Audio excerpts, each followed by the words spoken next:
경기도 부천에 있는 작은 스튜디오입니다. 49살 김승현 씨가 열심히 방송 준비를 하고 있는데요. 도와주는 사람 없이 혼자서 소품을 챙기고 카메라 준비 작업까지 마치더니 바로 온라인 쇼핑 방송에 들어갑니다. 안녕하세요. 반갑습니다. 어서 오세요. 저희는 국내산 프리미엄 김치와 홍삼 선식을 판매하고 있는 방송이고요. 이렇게 1.2kg 패킹이 돼 있고 정말 깨끗하고 깔끔하게 잘 만든 제품이고, 베테랑 쇼핑 호스트처럼 보이지만 사실 승현 씨의 본업은 배우입니다. 안녕하십니까. 저는 드라마와 영화에서 배우로 활동하고 있는 배우 김승현이라고 합니다. 올해로 벌써 28년 차 배우인 승현 씨는 그동안 많은 영화와 드라마 작품에서 단역이나 조연으로 활동해 왔습니다. 하지만 단역 배우 생활만으로는 생계를 이어가기 어려워 다른 일들도 병행하고 있다고 합니다. 다 아시다시피 작품만 해서는 생계를 유지하는 부분이 이게 원활하지가 않기 때문에요. 그래서 다양한 뭐 광고 촬영이라든가 소스트 파트라든가 MC를 본다든가 그러한 다양한 스케줄로 한 25일 정도 계속 쉬지 않고 스케줄을 소화해내고 있습니다. 방송을 마친 뒤엔 곧바로 영화 대본 연습을 합니다. 얼마 안 됐어. 같은 반 친구들하고 면담도 해보고 갔지. 같은 반 친구들하고 면담도 해보고 했지만. 배역 비중이 크지 않고 출연료도 많지 않지만 누구보다 배우라는 일을 사랑한다고 합니다.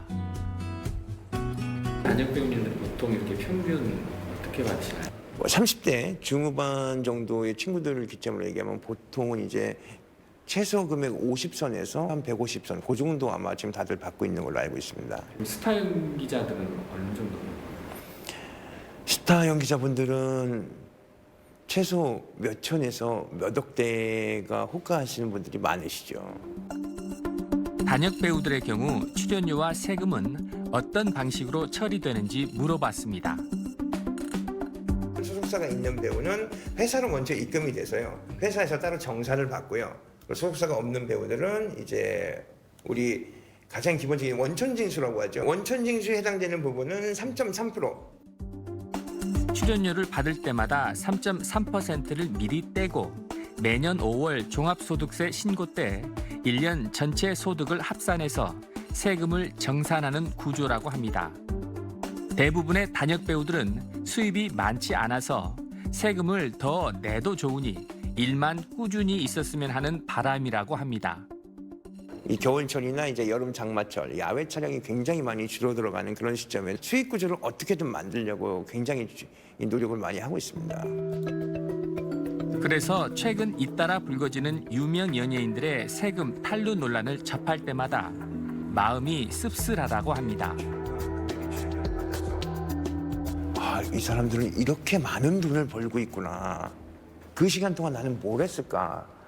나도 되게 열심히 노력하면서 이 길까지 걸어온 건데 라는 생각이 들고, 두 번째의 허탈함은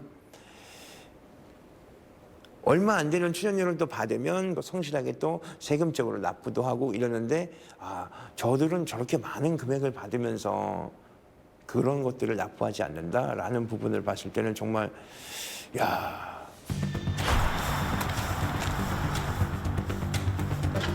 인천시 강화군, 얼마 전까지 음식점이 있던 자리입니다. 최근 유명 가수 겸 배우인 차은우 씨가 국세청으로부터 200억 원의 세금 추징을 통보받으면서 논란이 된 곳입니다. 원래 차은우 씨의 부모가 운영하던 장어집이었는데 차 씨 어머니 명의로 세워진 1인 기획사 법인 주소지가 이곳으로 등록돼 있었기 때문입니다. 세금을 탈루했다는 의혹이 불거진 뒤 법인 주소지는 서울 강남구로 옮겨졌고 장어집은 폐업한 상태입니다. 보통 연예인분들은 하시는 일이 소속사, 방송국 혹은 뭐 국제적으로 일하시는 분들은 뭐 공항 가깝고 이런 쪽을 고려하셔가지고 종합적으로 주소지를 이제 택하기 마련이신데, 인천 강화도에 부모님이 운영하셨던 장어집을 주소로 택했다는 점에서 이게 제대로 운영되는 게 맞나라고 너무 의심하기가 좋은 그런 미끼였다는 생각입니다. 그래서 이게 실질이 맞나라고 또 의심을 했었을 것 같고요. 차은우 씨의 경우 개인 소득세 대신 세율이 더 낮은 법인세 적용을 받기 위해 개인 소득을 어머니 명의로 세운 가족법인, 즉 1인 기획사 수입으로 돌려 세금을 줄이려고 한 게 아니냐는 의혹이 제기된 상태입니다. 국세청이 추징을 통보한 200억 원은 원래 냈어야 할 세금에 더해서 가산세와 이자까지 모두 포함한 금액입니다.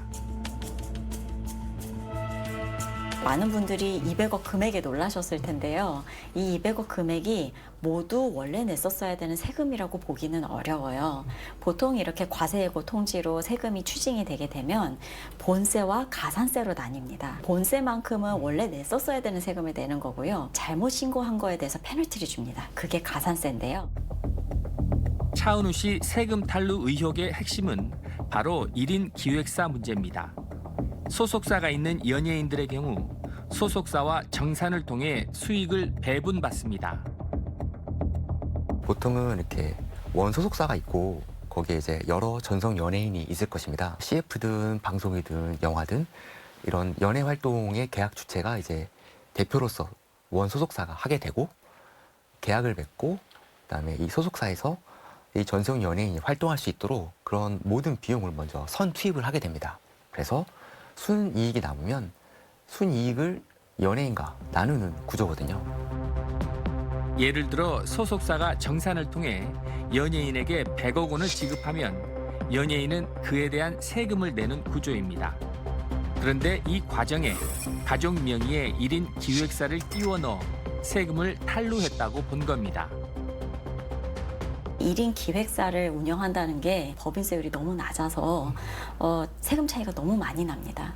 그러니까 매력적인 선택지일 수밖에 없고요. 개인 같은 경우는 최고 세율이 49.5%까지 올라가요. 근데 법인 같은 경우는 22%가 최고 세율입니다. 예를 들어 어떤 연예인 분께서 100억을 벌었다고 해볼게요. 그러면은 종합소득세가 50억 정도 나오게 됩니다. 얘가 거의 절반 수준이 나오죠. 근데 법인으로 만약에 하게 된다면 법인은 20억 정도 법인세를 내게 됩니다. 사실 1인 기획사를 세우고 세금을 줄이는 행위 자체가 불법은 아닙니다. 다만 1인 기획사가 인적, 물적 설비를 제대로 갖추고 기획사로서 실질적 기능을 하는지 아니면 세금을 줄이기 위해 껍데기만 있는 페이퍼 컴퍼니인지가 문제가 되는 겁니다. 차은우 씨의 경우 역시 1인 기획사가 실질적 기능을 해왔는지 여부가 핵심 쟁점입니다. 1인 기획사를 세우는 것 자체는 다 합법이거든요. 근데 결국은 이제 실체가 없기 때문에 그런 거예요. 국세 기본법에 이제 그 실질 과세 원칙이라는 게 있어요. 법인의 형식이 있더라도 그 실제로는 개인의 그 호주머니에 다름이 없다면은 개인 소득세를 분류해서 이제 과세를 하겠다는 그런 원칙이 있는데 세상 입장에서 봤을 때는 그 다툼이 됐을 때 분명히 실질적인 그런 뭔가 기능과 역할을 하지 않은 것으로 보이는데 돈만 갔기 때문에 여기에 대해서 이제 실질적인 너가 일을 수행했다고 하면 거기에 대한 입증과 근거를 대라라고 이제 조사 단계에서 이미 물어봤을 것이고 그런 입증이 이제 원활한 자료 소명이 안 됐었기 때문에 아마 과세로 이어졌을 것입니다. 전문가들 사이에선 이번 사건의 특별 세무조사를 전담하는 서울지방국세청 조사사국이 투입됐다는 점도 주목받고 있습니다. 그 국세청 조사사국이라고 하면은 사자가 어쩐지 그 죽을 사자 같잖아요. 저승사자로 불립니다. 그래서 사실 세무사들 사이에서는 조사사국이 움직였다라고 하면은 아주 정확한 정황이 있을 뿐만 아니라 굉장히 그 심각한 수준이다 이런 식으로 받아들이는 것이 보통입니다. 군 복무 중인 차은우 씨는 개인 SNS를 통해 사과의 글을 올렸고 앞으로 진행될 조세 관련 절차에 성실히 임하겠다고 밝혔습니다. 차 씨 측은 특히 가족 회사가 탈세 목적의 페이퍼 컴퍼니라는 의혹을 전면 부인하며 과세 전 적부 심사 등 법적 절차를 통해 정식으로 다투겠다는 입장입니다. 차은우 씨 같은 경우는 그게 확정은 아니고 고의성이 지금 아직 그 고의성에 대해서 지금 다투고 있는 단계이기 때문에 그래서 사실관계와 관련된 고의성을 부정시킬 수 있는 사실관계 정리에 굉장히 좀 힘을 쓸 거라고 생각을 하고요. 법인 실체성 기본으로 이제 깔고 가고 그 다음에 이걸 고의적으로 이제 그 구조를 짰는지 고의성이 얼마나 인정되는지가 좀 중요한 쟁점이라고 보셔야 돼요. 최근 1인 기획사와 관련해 세금 탈루 의혹에 휘말린 연예인들은 한둘이 아닙니다. 배우 김선호 씨는 자택 아파트를 법인 주소로 등록하고 가족법인을 설립한 뒤 부모를 사내 이사와 감사로 올려 월급을 지급한 사실이 알려졌습니다. 논란이 불거지자 김선호 씨 측은 고의적인 탈세를 목적으로 설립된 법인이 아니라고 해명하고 문제가 된 세금을 전액 납부했다고 밝혔습니다. 앞서 배우 유연석 씨와 이한희 씨, 조진웅 씨를 비롯한 일부 스타급 연예인들이 줄줄이 비슷한 논란에 휩싸이기도 했습니다. 과거에는 연예인들이 만약에 세무조사를 받으면 주된 이슈가 이거 방송 연예 활동과 사업 관련성이 없는 비용이 많다 해서 이걸로 인해서 세금을 줄였다라는 게 주 이슈였거든요. 근데 이번 트렌드는 이제 아예 비용을 부풀린 게 아니라 매출 자체가 분산돼서 매출 귀속 자체를 나눠버리는 이런 좀 새로운 행태인데요. 이렇게 법인을 세워서 1인 기획사가 설립이 그 허가가 승인 나게 이제 쉬워진 것도 최근의 배경이기도 하고 법인 세워서 하면 좋다더라라는 그런 업계의 그런 약간 도덕적 해이. 그렇다면 왜 1인 기획사 관련된 세금 문제가 계속 반복될까요?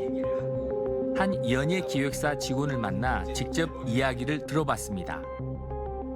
연예인들의 소득이 진짜 너무 엄청 증가했죠. OTT 시장도 커지고 뭐 다양한 플랫폼들이 많아지고 콘서트 막 K-팝 해외 나가서 공연 도는 거 엄청 많이 버는데 그거를 개인 수익으로 잡았을 때는 세금이 감당이 안 되잖아요, 사실은.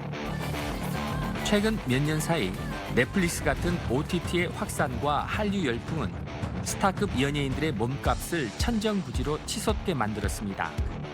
이 때문에 덩달아 내야 할 세금의 규모도 커지면서 1인 기획사들이 급증했다는 겁니다. 저희들끼리 이제 친한 연예인들 많이 하는 질문이 나 이번에 세금 얼마 나왔어? 어떻게 하면 아낄 수 있어? 스포츠카. 야, 뭐 사. 그거 리스 처리하면 되잖아. 비용 처리하면 돼. 그리고 뭐 집 뭐 월세 해. 그거 뭐 대여비로 해가지고 너 숙소비로 하면 돼. 뭐 명품 사고 그거 다 의료비로 청구해. 이런 말들을 하거든요. 또 스타 연예인에 대한 소속사의 의존도가 높다 보니 연예인이 별도 1인 기획사를 설립한다고 하면 막을 방법도 없다고 합니다. 본인의 선택인 거고 그렇게 하자고 하니까 안 해줄 수 있는 방법은 없으니까. 그래서 이쪽으로 계산해 주세요라고 하면 저희는 해줘야 되는 거거든요. 올해로 9년째 연예 기획사에서 일하고 있는 원혁 씨는 같은 업계 종사자로서 연예인 탈세 논란이 반복될 때마다 속상한 마음을 감출 수가 없다고 합니다. 너무 안타깝죠. 왜냐면 이게 탈세라는 게 사실은 큰 범죄거든요. 우리는 진짜 열심히 이 앞에서 이 산업 전반을 이끌기 위해서 활동을 하고 기획을 하고 뭔가를 열심히 앞서고 있는데 엔터를 약간 너무 쉽게 보고 그냥 이 산업 자체를 그냥 너무 이해를 안 하고 진짜 어딘지도 모르는 곳에 법인을 세워놓고 지갑으로 쓴 거잖아요. 연예 산업 전반의 신뢰를 깎아내리지 않기 위해서라도 연예인들 스스로 좀 더 소명감과 책임감을 가져야 한다는 말입니다. 이런 걸로 그 현장에서 일하는 분들한테 찬물을 끼얹거나 그러지 않았으면 좋겠어요. 아티스트 자체가 컨텐츠라는 자각도 있어야 되고 뭘 해야 되고 어떤 발전을 해야 되고 이런 의식이 있으면 사실은 내가 이렇게 해서 번 돈을 이렇게 뒷주머니 차야지라는 생각은 좀 줄어들 것 같아요. 세금 탈루 문제는 비단 일부 연예인들만의 이야기는 아닙니다. 수십억 원을 벌고도 소득세를 한 푼도 내지 않은 유튜버가 국세청에 적발됐습니다. 인천 송도에 있는 한 공유 오피스 사무실입니다. 테이블 하나에 의자 4개가 전부인데 이 사무실 한 칸에 등록된 사업자는 모두 177개에 달합니다. 일부 고소득 유튜버들이 지방 창업 중소기업에 대한 세금 감면 혜택을 받기 위해 실제로는 서울에서 활동을 하면서 주소지를 지방으로 세탁한 경우도 있었습니다. 처음 사업자를 오픈하신 분들한테 몇 가지 조건이 맞으면 5년 동안 최대 100% 세금을 감면해 주는 겁니다. 근데 이게 법인세만 해당되는 게 아니라 종합소득세도 해당되기 때문에 그 세금을 5년 동안 감면이 가능하다는 거 엄청나게 드라마틱한 거거든요. 이재명 대통령이 직접 거론한 대형 베이커리 수법처럼 편법 상속도 문제로 지적됩니다. 요즘 대형 카페, 기업형 대형 베이커리들이 편법 상속과 증여에 활용된다라고 하던데 실태 파악과 이 부분에 대한 대비책 혹은 편법에 대한 대응은 있는지 그렇게 물어보시고 지시하셨습니다. 중소, 중견 기업들의 세금 부담을 낮춰서 사업을 이어갈 수 있도록 만들어진 가업 상속 공제 제도를 악용해 상속세를 회피하는 사례입니다. 서울 근교에 비싼 토지를 갖고 있는 분들이 300억이라고 하면은 절반이 사실은 세금이거든요. 그럼 150억이 이제 세금이 이 부분인데 베이커리 카페를 차려서 10년 이상 이제 사업을 영위하고 상속이 발생돼서 자녀가 또 사후에 5년 동안 사후할 요건을 또 충족을 하게 되면은 세금이 150억이 아예 안 나오는 식이 돼버릴 수 있으니까. 최근엔 해외에서 번 돈을 비트코인 같은 가상화폐로 받은 뒤 다른 사람 명의의 전자지갑을 이용해 국내에서 현금화하는 방식으로 세금을 회피하는 수법도 등장했습니다. 유명 연예인들이나 고액 자산가들의 탈세 관련 뉴스가 터질 때마다 가장 허탈한 건 성실하게 살아가는 일반 시민들입니다. 서울의 한 의료기기 판매회사에서 일하고 있는 직장인 강효원 씨. 연매출 40억 원 정도 되는 중소업체로 효원 씨는 이 회사에서 23년째 일하고 있습니다. 빨리 잘 끝났네요. 네. 한 600에서 700 정도 받는 것 같고요. 거기서 이제 뭐 직장인들은 다 알겠지만 소득세하고 뭐 지방소득세, 국민연금 이제 공제하면 실수령액은 한 500 정도 이렇게 받는 것 같습니다. 저희는 이제 원천징수라고 해서 급여를 받기 전부터 이미 모든 게 다 공제가 되고서 들어오기 때문에 뭐 직장인들의 지갑은 굉장히 투명하지 않습니까? 한 달 급여에서 20% 남짓 세금으로 떼인다는 효원 씨에게 절세 수단이라곤 연말 정산이 전부입니다. 뭐 인적 공제라든가 애들 뭐 교복비, 안경, 기부금 또는 이제 개인으로 하는 연금, 세금을 적게 낼 수 있는 방법이 연말정산밖에 없거든요. 상대적으로 직장인들은 그런 방법들이 없기 때문에 그래서 유리주갑 하는 게 아닌가. 급여가 늘어나도 실질 소득이 늘어나는 느낌은 별로 안 든다고 말합니다. 급여가 점점 올라가면서 실제로 제가 받는 실수령액은 그렇게 늘어나지 않는다는 걸 보면서 아 이게 점점 급여가 올라갈수록 세금을 좀 많이 내는구나 라는 거를 체감을 하고 있습니다. 이 때문에 유리지갑인 직장인들은 탈세 논란이 불거질 때마다 박탈감이 들 수밖에 없다는 겁니다. 굉장히 좀 찹찹하죠. 100억이면 50%를 낸다라고 하면 50억만 해도 직장인들에게 굉장히 큰 돈이지 않습니까? 그 사람들이 그 어떤 이제 절세라는 목적으로 또는 이제 그렇게 행위를 함으로써 상대적으로 없는 직장인들 같은 경우는 굉장히 좀 박탈감을 많이 느끼죠. 서울 종로구 가회동. 외국인 관광객들로 북적이는 거리 한켠에 오래된 정육점이 문을 열고 있습니다. 문영신 사장님은 이곳에서 40년 넘게 자리를 지키고 있습니다. 이날은 도축한 소 한 마리에서 뼈와 살을 분리해내는 이른바 발골 작업을 하는 날입니다. 각 부위별로 소를 해체하고 고기를 손질하는 데 반나절 정도가 걸립니다. 시간은 얼마나 걸려요? 해체하는 작업은 한 2시간 정도 걸리고요. 이제 손질하는 작업이 한 4-5시간 정도 걸려요. 작업하실 때 제일 신경 쓰는 부분은 어떤 부분이세요? 기름을 꼼꼼하게 다 제거를 해야 되죠. 고기가 상처가 나면은 금방 이게 좀 색깔이 변하니까 상처가 덜 나게 하면서 꼼꼼하게. 한때 주변에 정육점이 5곳이나 있을 정도였지만 주민 숫자가 줄면서 매출도 크게 줄고 있다고 합니다. 이전에는 애들도 많고 인구도 많고 그래서 여기 정점이 골목에만 3개 있었고 다음 골목에 여기 있었고 그랬는데 지금 하나도 없어요. 여기만 나와요. 그래서 지금 살고 계시는 주민분들이 정점이라도 있어줘서 고맙다요. 이 정육점에서 청춘을 보내며 새 아이를 키워냈는데 재작년 이맘때쯤 세무서에서 뜻밖의 전화 한 통을 받았다고 합니다. 1-2주 전에 전화가 오더라고요. 네. 모범 납세자로 선정이 됐으니 상을 받으시러 오시라고. 귀하는 납세의무를 성실히 이행하여 국가재정이 이바지할 뿐만 아니라 이거 받으실 때 그 느낌 뭐랄까 기분이랄까 어떠셨어요? 아, 상 준다는데 기분 나쁜 사람은 더군다나 표창장인데 세무서에서 주는 표창장인데 기분은 좋죠. 그런데 이걸 왜 주느냐? 뭐 돈 잘 내고 앞으로도 더 잘 내라고 주는 거다 이렇게 생각을 하고 있습니다. 부상으로는 좋은 게 시계. 아, 저 시계. 저게 제일 큰 부상입니다.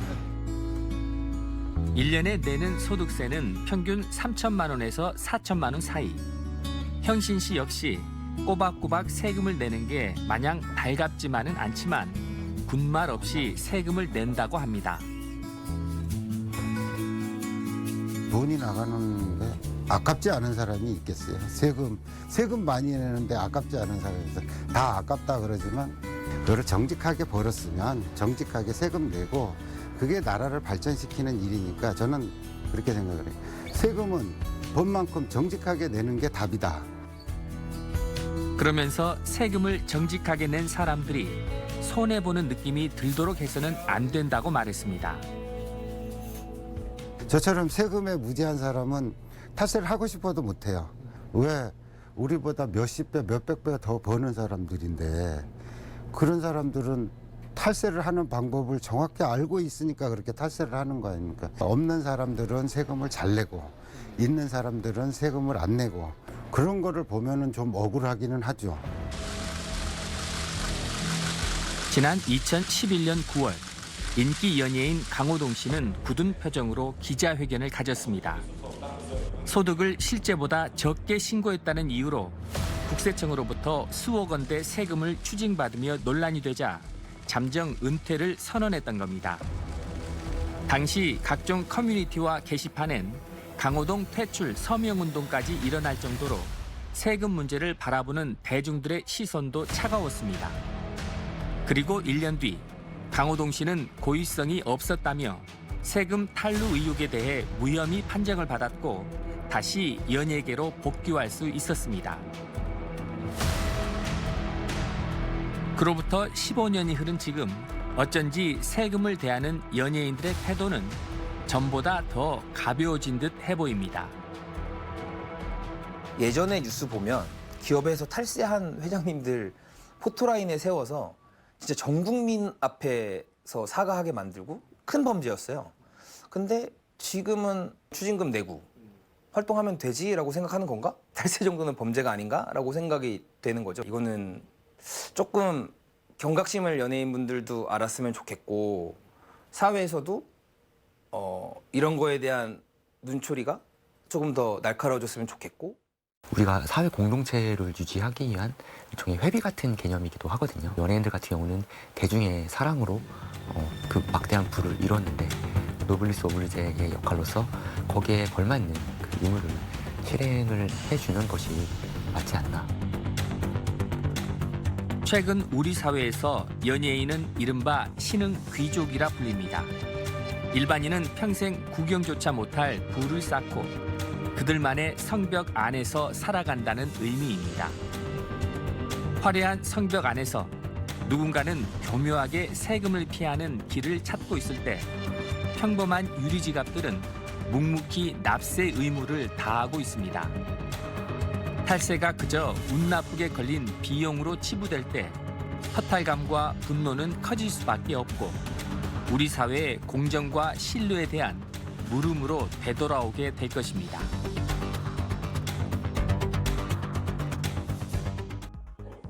부동산 양도소득세를 10억 원 넘게 체납한 A씨의 전 배우자 집 앞. 국세청 직원들을 온 가족이 막아섭니다.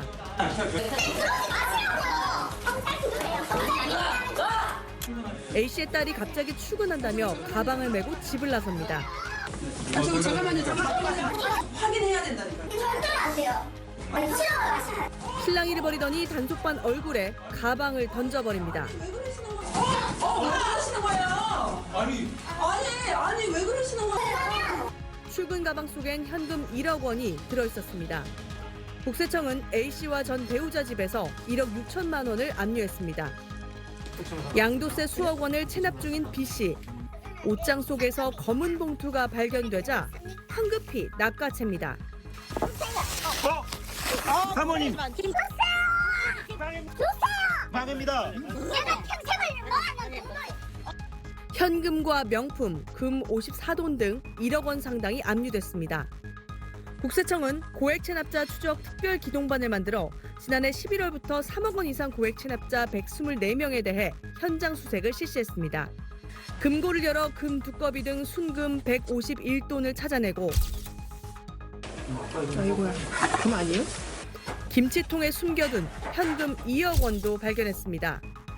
현금 인출기에서 100만 원씩 수백 차례 인출해 집에 숨겨놓고 문 앞에서 국세청 직원들과 7시간을 대치한 경우도 있었습니다.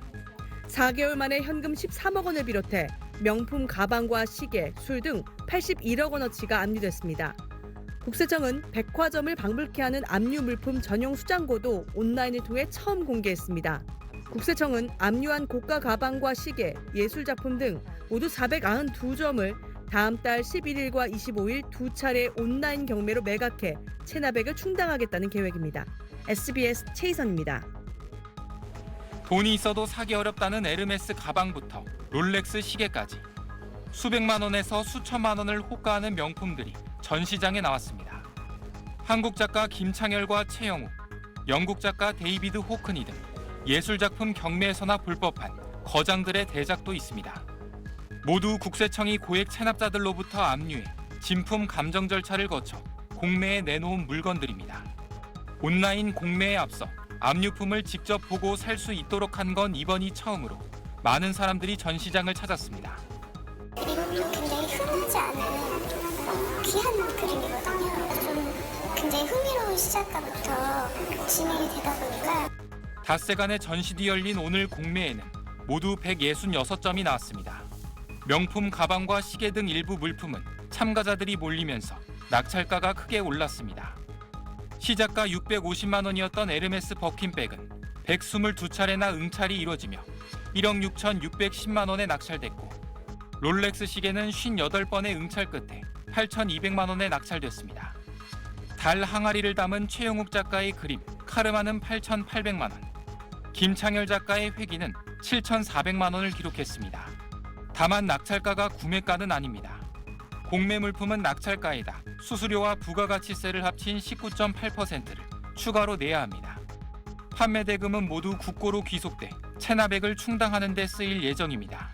국가가 보증하는 공개 매각 절차에 참여하셔서 국가 세수 확보에도 기여하시면서 합리적인 소비도 하시기 바랍니다. 이달 25일엔 1차보다 많은 326점의 압류 물품에 대한 2차 공매가 진행됩니다. SBS 백운입니다. 서울 용산구의 한 고급 주택에 국세청 직원들이 들어갑니다.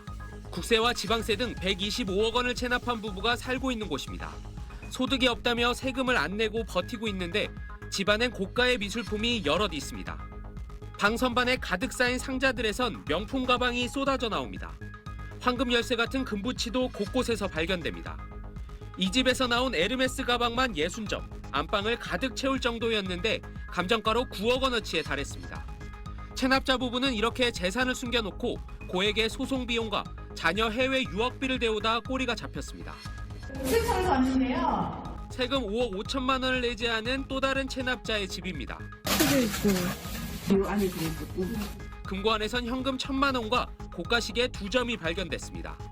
하지만 이보다 은닉 재산이 더 있을 걸로 본 수색반은 잠복에 들어갔고 아니나 다를까 체납자의 배우자가 숨겨놨던 돈다발을 여행 가방에 담아 차에 옮겨 싣는 모습이 CCTV에 포착됐습니다. 가방에 담겼던 현금은 4억 원에 달했습니다. 국세청은 지난달 서울과 경기 등 7개 광역자치단체와 공조해 고액 상습 체납자 18명을 상대로 합동수색을 벌였습니다. 현금 5억 원과 명품 가방, 순금 등 18억 원 상당의 은닉 재산을 압류했습니다. 이번 성과를 바탕으로 재산을 은닉하고 고아 생활하는 고액 상습 체납자에 대해 공동 대응을 지속적으로 국세청은 내년엔 국세 체납관리단을 신설해 악의적 체납 행위에 대해 더욱 엄정하게 대처할 방침입니다. SBS 엄민재입니다. 현관문을 강제로 열고 국세청 직원들이 들어갑니다. 서랍에서는 현금 뭉치가 나오고 등산 배낭 안에선 비닐봉지 안에 꼭꼭 싸맨 물건들이 나옵니다. 옷인데요? 옷인데? 이렇게까지? 비닐봉지. 밀봉된 걸 뜯어봤더니 금이. 우와.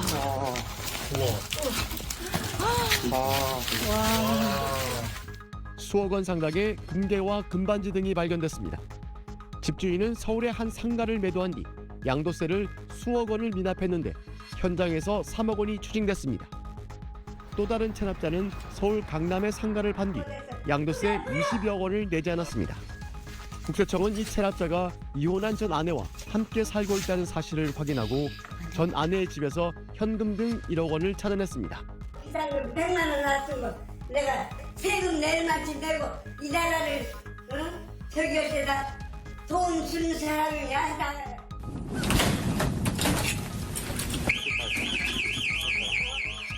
부모한테 아파트를 물려받고도 증여세 20여 원을 내지 않은 체납자도 적발됐습니다.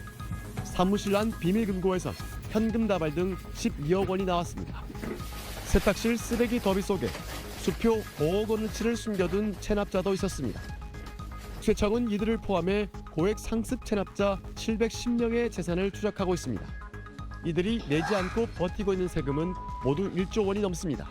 재산 추적 조사, 명단 공개, 출국 금지 등 모든 강제 징수 수단을 총동원하여 공정 과세를 해치는 반칙 행위에 대해 강력 대응함으로써 상습 체납자가 해마다 늘고 재산 은닉 수법도 진흥화되는 가운데 지난해 국세청이 재산 추적을 통해 추징한 세금은 2조 8천억 원, 역대 최대였습니다. SBS 권영인입니다.